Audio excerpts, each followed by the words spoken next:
본 영상은 팟빵 해축팬에서 즐기실 수 있습니다. 자, 그럼 경기 들어가 보도록 하겠습니다.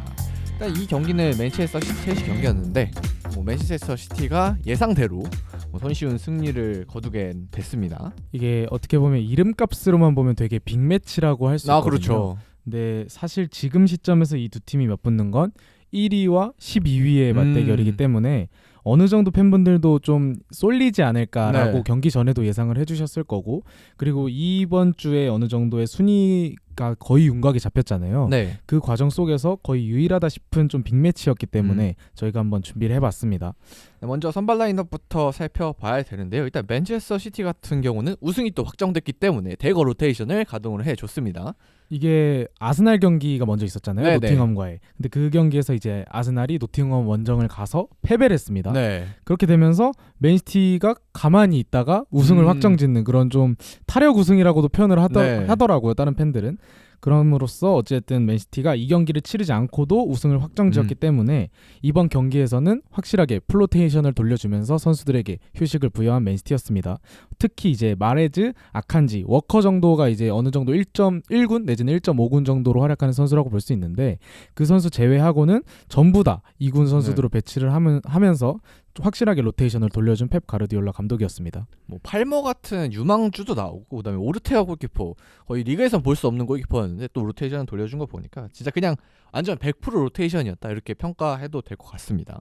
그렇죠. 이제 첼시 쪽을 보자면 첼시 같은 경우에는 갤러거를 2선에 배치를 하고, 그리고 아스필리쿠에타와 루이소를 양쪽 윙백으로 쓰는 3-5-2 내지는 3-4-3 내지는 3-4-1-2 이렇게 좀 갤러거의 위치에 따라서 다양하게 볼 수 있는 그런 선발 라인업을 가지고 나왔는데요. 확실히 첼시도 이 경기 전까지 부상자가 굉장히 많았거든요. 이게 아무래도 제임스 치렐이라는 양쪽 윙백이 빠져있고, 그리고 바디아실, 쿠쿠렐라, 마운트, 캉테 등이 여전히 빠져있는 상황이기 때문에 자신들이 좀 사용할 만한 선수들은 다 썼지만 그럼에도 확실하게 1군급이라고 보기에는 조금 쉽지는 않은 스쿼드가 가동될 수밖에 없었던 것 같습니다. 맨시티는 이제 그냥 자의적으로 로테이션을 돌린 거지만 첼시 같은 경우는 부상도 많고 해서 최선의 라인업을 낼 수가 없었기 때문에 약간 타의적인 로테이션이 약간 돌아간 그런 느낌이긴 하네요. 그렇죠. 그럼 경기 내용으로 한번 이동을 해보도록 하겠습니다. 벤치 멤버가 나오긴 하지만 맨시티는 역시 잘하더라고요. 이게 확실히 맨체스터 시티가 거의 그냥 사실상 그냥 2군이라고 표현해도 될 정도의 라인업이라고 생각을 하는데, 그럼에도 불구하고 첼시 상대로 자신들이 이제 주도권을 가져가려는 그런 의지를 경기 내내 보여줬거든요. 이제 이 경기에서는 양쪽에 고메즈와 워커가 풀백으로 나왔는데, 보통 맨시티는 올 시즌에 선발 라인업을 꾸릴 때 확실하게 3-2-4-1를 받고 시작하는데 이 경기에서는 4-2-3-1 정도로 포든을 공미에 배치하는 그런 라인업을 가지고 나와서 이제 어느 정도 평소보다는 클래식한 운영을 보여주려고 시도했다고 저는 봤습니다. 아무래도 이제 1군 라인업 같은 경우에는 이 3-2-4-1 포메이션에 약간 완전히 딱 적합한 선수들이 있는데, 아무래도 2군 선수들, 그러니까 그보다 후보 선수는 또 딱 맞는 그런 스타일은 아니기 때문에 오늘은 약간 맨시티 치고는 그래도 일반적인 운영을 하지 않았나 싶어요. 그렇죠. 이제 전반전부터 천천히 돌아가 보자면 이제 플로테이션을 돌린 맨시티 선수들이 가드 오브 아너를 받고 입장을 해서 좀 설렁설렁 뚫려나? 라고 저는 생각을 했는데, 확실하게 후보 선수들도 체력이 남아있고 자신들의 가치를 보여줘야 되잖아요. 그렇죠. 그러다 보니까 정말 열심히 뛰고 잘하더라고요. 맨시티 같은 경우는 이 선수들이 살아남으려면 오프 시즌 때 이 경기에서 어느 정도 보여줘야 되는 면이 또 있었기 때문에 그냥 이 1군 선수들이 만약에 나왔다면 조금 설렁설렁 뛸 수도 있었겠지만 2군 선수들이 자신들을 보여줘야 하는 자리다 보니까 약간 동기부여 측면에서도 전혀 안 떨어진 그런 느낌이었습니다. 그렇죠. 확실히 이제 투볼란치에 나온 리코 루이스 같은 어린 선수라던가 아니면 좌측에 배치된 팔머, 고메즈 이런 선수들이 다 자신의 그런 실력을 입증해야 되는 선수들이잖아요. 그런 쪽에서 충분히 좋은 경기력이 나왔다고 생각이 들고, 특히 이제 저는 팔머와 고메즈가 아스필리쿠에타의 뒷공간을 굉장히 자주 잘 효과적으로 공략을 했다고 하거든요. 이건 뒤에서도 언급하겠지만 확실하게 맨시티의 좌측 공격이 움직이면서 좀 더 클래식한 4-2-3-1이 잘 돌아갔다고 볼 수 있을 것 같습니다. 아무래도 아스필리쿠에타 선수 같은 경우는 이제는 좀 기동력 측면에서 좀 문제가 있고, 윙백으로 출전한 지 사실 오래됐고 최근에는 좀 오른쪽 센터백 그 정도로 많이 출전했었는데, 이 경기에선 윙백으로 나오다 보니까 좀 뒷공간에 대한 애로사항이 좀 있었던 것 같습니다. 그렇죠. 이제 확실히 첼시의 압박이 많이 떨어지다 보니까 맨시티가 주도하는 흐름이 많이 이어졌거든요.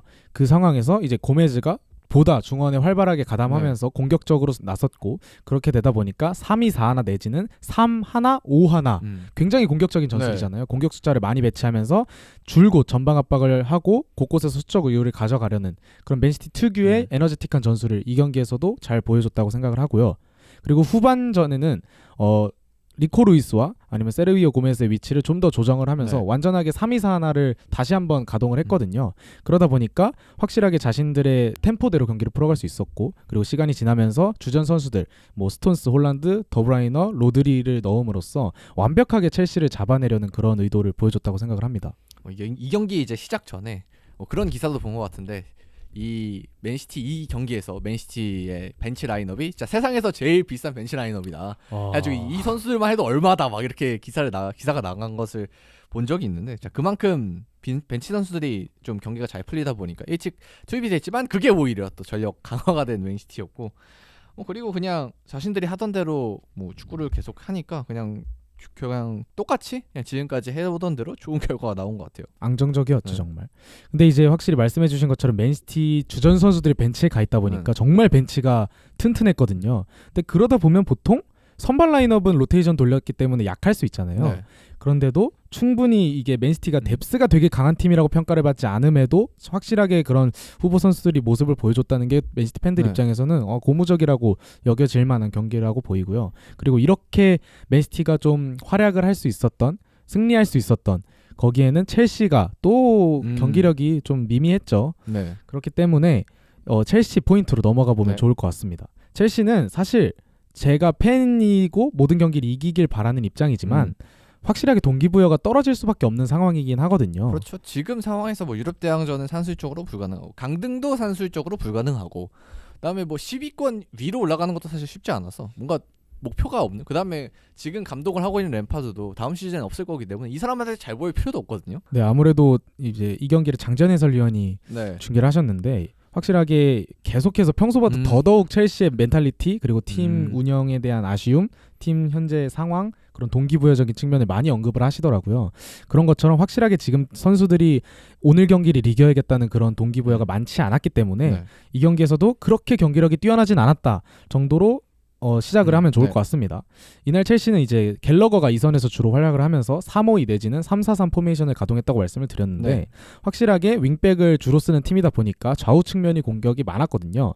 근데 보통 첼시의 주전 윙백 라인이라고 하면은 제임스와 칠웰이잖아요. 확실히 리그에서도 탑급 윙백 라인을 가진 첼시지만 이번 경기에서는 두 명이 빠졌기 때문에 아스필리쿠에타와 루이스 홀 이 두 명의 윙백이 나섰고요. 그리고 엔조 스털링을 통한 역습 위주의 운영을 펼치기도 하면서 엔조가 비교적 높은 위치에서 볼을 받는 그런 형국의 경기가 이어졌습니다. 이 경기 같은 경우에는 뭐 3-5-2, 3-4-3 뭐 어떤 걸 쓰든 간에 일단 백스리에서는 윙백이 엄청나게 중요한 역할을 하는데, 공격 시에 이 두 포지션에서 빵꾸가 나다 보니까 뭐 어떻게 큰 힘을 발휘하기 어려웠던 첼시였고, 뭐 거기에 더해가지고 지금 캉테가 원래 있었다면은 좀 중원에서 좀 저지를 해주는 역할을 했을 텐데 그마저도 없다 보니까 그냥 거의 상대 맨시티의 빌드업을 저지할 선수가 없는, 저지할 방법이 없는, 그다음에 공격도 활로가 없는, 그냥 공수 전반적으로 답답했던 경기였던 것 같아요. 네, 확실히 좀 그냥 한마디로 그냥 밋밋했다? 뭐 딱히 포인트를 집을 만한 부분이 새롭게 보이진 않았던 게 아스필리쿠에타 루이스홀도 공수에서 아쉬웠습니다. 공격에서는 확실히 크로스가 섬세한 스타일이 아니고 제임스나 칠웰처럼 스피드에 강점 있는 선수들이 확실히 아니기 때문에 맨시티의 측면 뒷공간을 공략하기에는 약간 역부족이었지 않았나라는 생각이 들고, 오히려 자신들이 전진을 하려다가 폭을 벌리려다가 팔머나 마레즈에게 대인 수비에 실패하면서 뒷공간을 내주는 그런 모습이 연출이 됐고요. 그리고 확실하게 이 경기를 돌아보면은 사실 첼시가 맨시티에 비해서 막 되게 막 못됐냐라고 보기에는 기회를 많이 만들기는 했거든요. XG는 그래도 얼추 비슷하더라고요. 그렇죠. 이제 맨시티 XG가 1.199, 첼시가 1.25라서 오히려 첼시가 앞섰는데, 심지어 슈팅도 15대13, 유슈팅을 보면은 2대6으로 오히려 첼시가 앞섰거든요. 그럼에도 불구하고 공격진이 여전히 영향력이 떨어져 있고, 물론 이 경기에서 스털링이 어느 정도 고군분투해줬다고 생각을 하지만, 그리고 결정력이 많이 아쉬운 게 반복이 됐기 때문에 맨시티를 상대로 확실하게 승점 3점을 가져오기에 뭐 1점도 못 가져왔지만 확실히 어려운 경기이지 않았나 생각이 듭니다. 이 경기에서는 지금 첼시가 어떤 부분이 좀 보강이 돼야 되는지 돈을 이렇게 많이 썼는데 또 보강을 해야 된다는 게 좀 웃기긴 하지만 그래도 지금 상황에서 첼시가 어떤 부분이 좀 부족하구나 어떤 선수들을 영입해야 되겠구나 첼시 보드진이 뭔가 생각이 있으면 이 경기를 보고 좀 느끼는 게 많았을 것 같습니다. 네, 확실히 이제 첼시는 이적 시장이 정말 다가오는 시즌에 대비해서 중요할 것 같은데 이 경기를 봐도 약간 2.5선에서 뛰는 엔조 정도 말고는 크게 막 이 선수는 내년에도 주전이다 믿을만 하겠다라고 보이는 선수가 많지 않았거든요. 네. 포파나도 실점의 빌미가 되는 전진 패스 미스를 했고 티아고 실바도 이제는 주전으로 쓰기에는 나이가 많기 때문에 네. 확실히 이적 시장에서 어떻게 보강할지가 너무나 중요한 상황인데 그러니까 이미 돈을 많이 써가지고 네, 일단 네. 모르겠습니다. 잘. 근데 어쨌든 선수는 많이 필요하다. 그러니까 지금 이대로 뭔가 스쿼드에서 정리만 하고 다음 시즌에 들어가면 분명히 또 비슷한 결과가 나올 거라는 건 또 확실하기 때문에 뭔가 코어 선수들은 좀 보강을 할 필요성은 있을 것 같아요. 네, 이날로 따지면 치크가 나왔던 삼선이라던가 아니면 최전방에서 네. 골을 넣어줄 수 있는 선수는 당장 필요해 네. 보인다고 생각이 들었고요. 그걸 제외하고라도 좀 더 스쿼드의 뎁스가 아닌 퀄리티를 올려줄 네. 수 있는 숫자만 높이는 게 아니라 확실하게 잘하는 선수가 필요하다라는 생각이 들었습니다. 확실히 무드릭도 아쉬웠고 네. 전체적으로 좀 그냥 맥없이 졌다라는 생각이 들어서 사실 집중하기 쉽지 않을 정도로 네. 약간 첼시는 잘 못했거든요. 그래서 그냥 맨시티가 지금 축제 벌이는데 그냥 축제 들러리 정도밖에 안 됐어요 이 경기는. 그 가드 오브 아너라도 저희가 안 했길 바랬는데 또 아스날이 네, 져가지고 스털링에게 그걸 네. 해줬거든요. 그래가지고 이제 이 경기 같은 경우는 뭐 램파드 감독이 경기 전에 말하기도 했지만 그냥 우리는 뭐 본인도 이제 받은 경험도 있고 뭐 해준 경험도 있기 때문에 뭐 해줄 거다 만약에 상황이 되면 이렇게 말은 했었는데 뭐 물론 이제 제 기억으로 램파드 감독도 이제 맨시티 소속으로 한번 받았던 걸로 기억을 하는데 그런가요? 마지막에 약간 덜 풀어졌을 뭐 때. 확실하지 않습니다. 그 덜 풀을 때 한번 받았던 걸로 기억을 하거든요. 아무튼 그래서 그냥 맨시티의 축제 그냥 첼시가 그냥 그 경기에 그곳에 같이 있었다.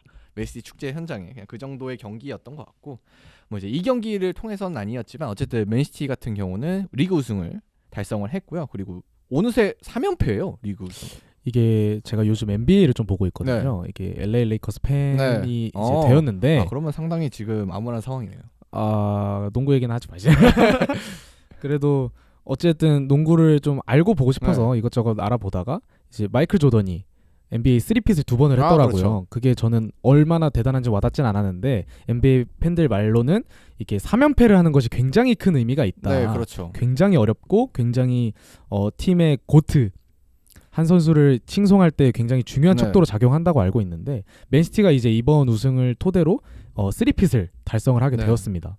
이제 물론 이제 유럽 축구 같은 경우는 이제 뭐 세리에에서 유벤투스의 뭐 7연패 뭐 이런 게 있긴 하지만 그래도 프리미어리그는 좀 그것과는 다르게 엄청 경쟁적인 리그고 매년 요즘 같은 경우는 매년 거의 우승팀이 바뀌는 게 일상화돼 있었는데 이렇게 3연패를 한 거 보면 사실 옛날에 알렉스 퍼거슨의 맨체스터 유나이티드 같은 경우도 3연패를 했던 적이 있었나 싶거든요. 아마 있었던 것 같긴 한데 그때의 PL과 저는 지금의 PL은 많이 분위기가 달라졌다고 생각을 하기 때문에 게다가 최근 3연패를 하고 있다고 언급을 드렸지만 훨씬 더 기간을 넓혀도 맨시티의 우승 횟수가 정말 많거든요. 그렇죠. 최근 10년으로 넓혀도 엄청 많죠. 네, 정말 클롭이나 아니면 첼시, 뭐 레스터 이런 팀들을 제외하면 크게 우승을 괴롭혔던 견제했던 팀이 잘 생각이 나지 않을 정도로 맨시티의 최근 어떻게 보면 독주라고 볼 수도 있는 그런 흐름이 되는 것 같아서 정말 강한 팀이 되어가고 있다. 이제 딱히 손에 꼽을 만한 단점이 없다라고 생각이 드는 것 같습니다. 그래서 이번 경기 또 맨시티가 약간 1.5 내지는 2군 선수를 돌리는 걸 보면서 맨시티가 돈도 많이 쓰고 이렇게 외부에서 선수들도 영입해가지고 팀을 꾸려가는 이미지가 있는데 뭐 팔머나 아니면 뭐 리크루이스라든지 이런 어린 선수들도 되게 이번 경기 보니까 잘 키우고 있구나. 우리가 많이 보진 못했지만 뭐 임대가인은 리안 델랍도 있고 굉장히 어린 선수도 맨시티가 되게 잘 키워가는 정말 이제 빅클럽으로 좀 왔다 이제 이런 어린 선수들까지 잘 키우는가 이런 걸 좀 느낄 수 있던 경기였어요. 저 개인적으로는. 그렇죠. 그리고 이제 또 올 시즌이 만약에 끝났을 시점에 돌아보면 이제 맨시티가 완전하게 확실한 이제 절대 강자다라고 할 만한 그런 또 척도가 있잖아요. 챔피언스리그 결승이 남아 있고 그리고 트래블도 가능한 상황이기 때문에 정말 펩 가르디올라가 최근 14시즌 동안 자신이 리그에서 11번 우승했다고 하는데 정말 말이 안 되잖아요. 사실 맞아요. 아무리 바르셀로나, 미넨, 맨시티라는 강팀만 오갔다 하더라도 확실하게 현 시대의 퍼거슨이다라고 할 만한 명장 길을 걷고 있는데 만약에 올 시즌 한 번 더 트래블을 한다면 이제는 맨시티에도 그리고 펩 가르디올라 감독에게도 더 이상 태클을 걸 만한 건덕지가 안 보인다. 그렇게 좀 압도적인 모습을 보여주고 있다라고 정리하면 좋을 것 같습니다. 네, 그래서 이제 맨시티 얘기는 이 정도로 하면 될 것 같고 첼시 같은 경우는 아까 저희가 좀 말씀을 드렸지만 내년에 좀 부활하기 위해서는 새로운 감독과 함께 이적 시장을 좀 잘 보내는 게 중요할 것 같아요. 네, 뭐 아까 말씀드렸기 때문에 약간만 네. 언급하겠지만 정말 필요한 포지션에 잘 영입하는 것이 중요할 것 같고 그리고 좀 많이 방대한 스쿼드가 지금 꾸려져 있기 때문에 저는 거의 20명이 나간다는 기사도 봤거든요. 네. 그런 걸 봤을 때 확실하게 매각이 재금액에 되고 그리고 젊은 선수들 필요한 포지션에 영입이 된다면 어느 정도 내년 시즌에는 이 정도의 힘든 시즌을 보내지 않았으면 좋겠다라고 저는 팬의 한 입장으로서 생각을 해봅니다. 그리고 프리미어리그 전체적으로 보자면은 순위 경쟁은 어느 정도 마무리는 됐고 챔스 경쟁은 사실상 이제 끝났다고 봐도 무방을 하고요. 그리고 이제 강등권 경쟁만 좀 치열한데 이제 그것만 좀 살펴보면 되는 프리미어리그가 된 것 같습니다. 자, 그러면 경기 내용은 좀 여기서 정리를 해보면 될 것 같습니다.